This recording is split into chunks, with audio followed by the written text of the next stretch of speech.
I want them to remember how they were. I lost 9 people. I lost my husband,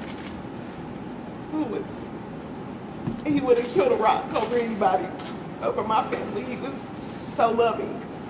And he didn't look like he was, but he was so loving. To remember my babies.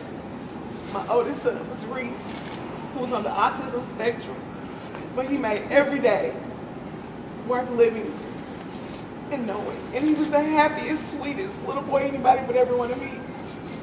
I love everybody remember my Evan, who was 7, who was extremely smart, quick, and witty. He loved life.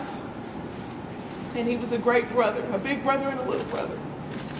And then my baby Aria, she was only 1, and she had 1,000 personalities wrapped up in her one.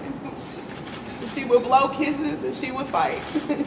She was a little fireball and my only girl. And then to remember my Uncle Ray, he was the oldest of the homies.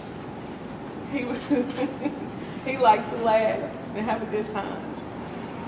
My father-in-law, who had a heart of gold, he would give anything for anybody. My mother-in-law, who was like a second mom. I never knew I would marry into such great people. I never knew it. She was always there with a supportive word.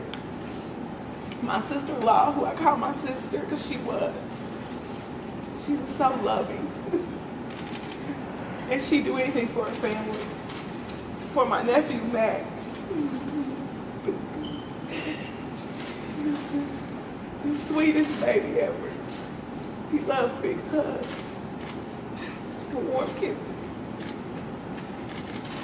So I would ask everybody to remember my family as the beautiful people they were.